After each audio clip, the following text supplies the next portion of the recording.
Pakistani assembly نے آئین بنا کر، آئین کے اندر یہ ترمیم لا کر، امتناع قادیانیت آرڈیننس لا کر، فیصلہ لا کر انہیں کافر قرار دیا، اقلیت قرار دیا، پابندیاں عائد کی کہ یہ کوئی شرعی شعائر میں سے کوئی چیز اسلام کی استعمال نہیں کر سکتے۔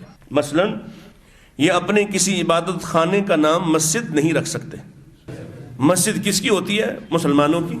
یہ قرآن مجید کی اشاعت نہیں کر سکتے کیونکہ قرآن کن کا ہے؟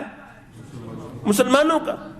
یہ اپنے نظریات کی تبلیغ اور اشاعت نہیں کر سکتے اس لیے کہ یہ لوگوں کو جھوٹ بول کر دھوکہ دیتے ہیں کہ ہم بھی مسلمان ہیں، ہم بھی رسول اللہ کو مانتے ہیں۔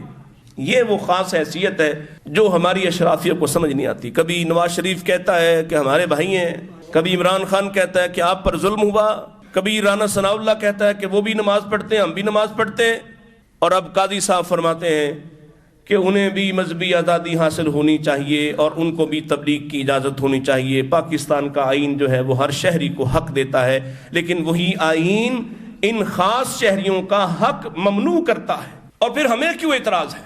دنیا کی ایک مثال سے سمجھیے اس بات کو۔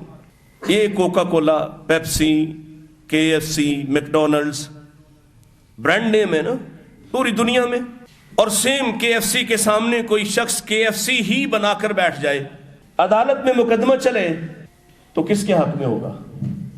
اصل والے کے حق میں یا جعل ساز کے حق میں؟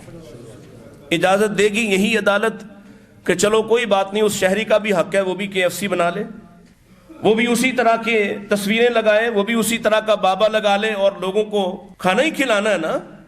دنیا کے معاملات میں تم اتنے حساس ہو، کسی کا لوگو کوئی دوسری کمپنی استعمال کر لے تم برداشت نہیں کرتے، کسی کا نام کوئی دوسری کمپنی استعمال کر لے تم برداشت نہیں کرتے، کوئی جھوٹی مہر بنا کر مختلف آلات پر استعمال کر کے اس کو بھی وہی ثابت کرنے کی کوشش کرے تم اس کے خلاف فیصلہ دیتے ہو۔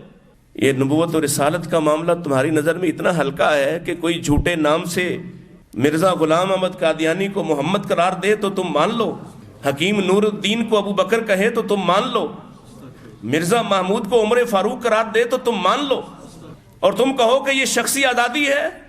بڑا روک روک کے میں الفاظ استعمال کر رہا ہوں کیونکہ اس وقت حالات اس طرح کے بنے ہوئے ہیں کہ کچھ لوگ جو جنہیں تکلیف تھی اپنی ذاتی انہوں نے محترم قاضی صاحب کا فیصلہ جو ہے اس کے بارے میں طرح طرح کے پروپیگنڈے شروع کیے، لیکن خود دیکھیے